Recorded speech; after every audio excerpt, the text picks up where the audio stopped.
perform different ritualistic acts or things like that when they meet in person.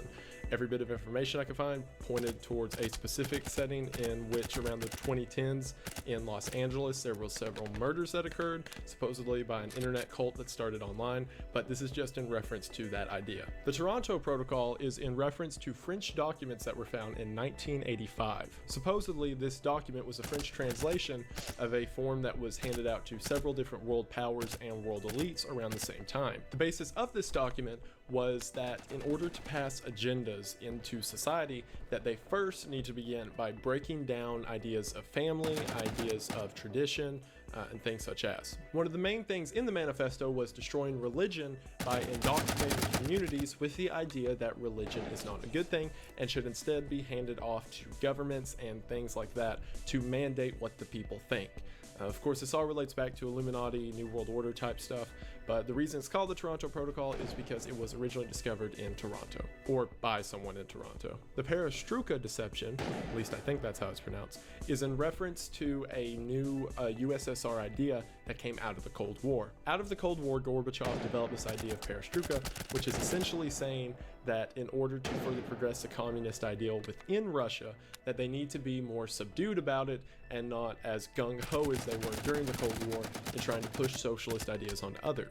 The idea of the Perestroika deception comes from KGB defector Anatoly Golitsyn, which said that Perestroika was just a subversion in order to get the world looking away from socialist ideas being implanted into other countries, and instead it would be done slowly through political uprising and behind the scenes movements and things like that. Essentially, the idea that communism is still on the rise, just in a much more subtle and careful way than it was in the Cold War. Presentism is a philosophy very commonly seen in the modern world. It is the idea that people need to be anti-critical about things that happen around them, such as the news, real-world events, and things such as, and should instead focus on the here and now and simply consume media and things like that rather than thinking about what they're doing.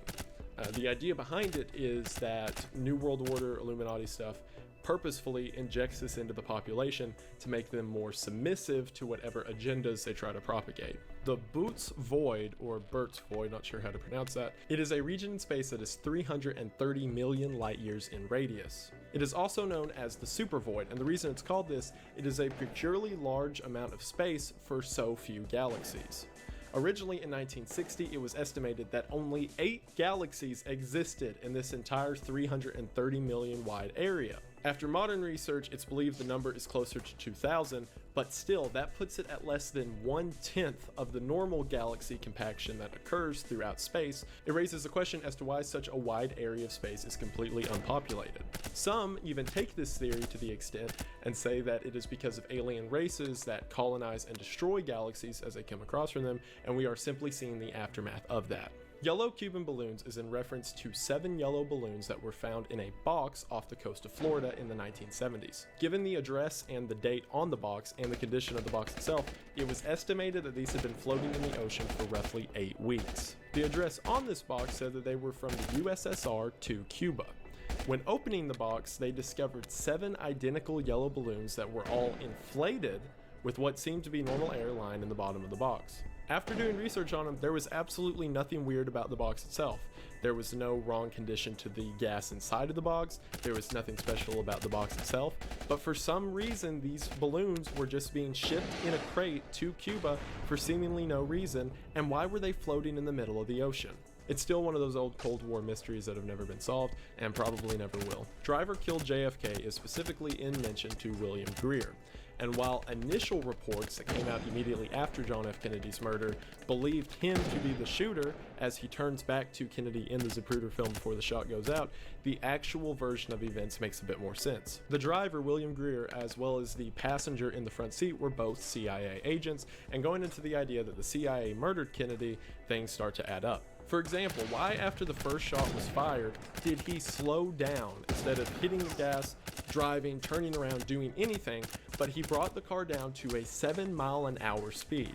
Also, keep in mind, after the first shot went out, him and the guy in the front seat seem to duck in the picture before he turns around. If William Greer himself did not murder the president, the theory says that he was in the know on the circumstances that would lead to his death. So much so that Jackie, after the fact, said several times how odd it was his driving, and she blames John's death on the actions of William Greer and not reacting fast enough, or not wanting to react fast enough. Fracking deaths refers to the fact that around fracking instances, there seems to be an uncharacteristically large amount of deaths from consequences of fracking. For example, it's estimated through reports that in Appalachia alone, roughly 1,200 to 4,600 people have been killed by side effects of fracking, i.e. air pollution, water pollution, and things such as. Given the places that these deaths occur, it is believed that the government knows that fracking causes these deaths and are either purposefully doing it in areas they want to exterminate, or at least allowing it to happen to quell the local populace. Esoteric Hitlerism is exactly what it says. It is combining ideas of Hitler from World War II with esotericism, and says that the Third Reich was propagating several sort of universal spiritual ideas in their methodology, and that in the more extreme versions of this, Hitler himself is a form of deity. All the research you do with this leads back to Agartha and Central Earth, and the idea that Hitler essentially raised himself to godhood. Red rooms are the name given to several dark web pages in which people are either killed or tortured for the enjoyment of others online. A lot of this, as you read into it, gets into human trafficking, and while we know for a fact red rooms exist, what makes it even scarier is that all of these people had to come from somewhere, more than likely abduction cases that happen around the US and the rest of the world every year. Plant intelligence is in reference to the theory that plants have a higher intelligence than initially thought of by people. What I mean by this is that we understand that plants react to certain stimuli in certain ways, such as trees will grow in the direction of sunlight, or certain mosses will react to being touched, and things such as. It goes into a further level in saying that plants have a version of consciousness that we just don't understand, and the idea that nature is alive in more literal a sense than we normally mean it. Now come to talk to you about last Thursdayism, because I promised if this topic was ever covered in the iceberg, I would let them, is my girlfriend and last Thursdayism expert, Kayla. What is going on? Hello. Last Thursdayism, also known as the Omphalos hypothesis, I don't know how to say that, it's Omphalos,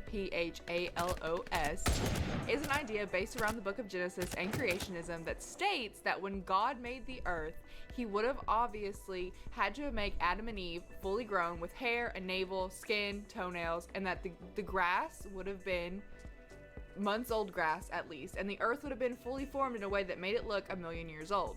The whole idea of it stems from Philip Henry Goss, who wrote a book with the same name, Omphalos. The natural progression of the idea, and where the conspiracy theory comes in, is that God, or the creator, who whatever you believe in, could have done everything as soon as last Thursday, hence last Thursdayism. Which means that we could have been created just as early as last Thursday. Every memory, every thought, everything we ever thought we felt would have been implanted into our brains as early as last Thursday. It's a very interesting theory. It's my favorite one ever, because to me it feels like, yeah, that totally could be possible. So, thank you, Kayla. Acosmism is more of an abstract idea, and it essentially says that nothing in reality is real except for God. So what that means in a practical sense is that none of your experiences, none of what you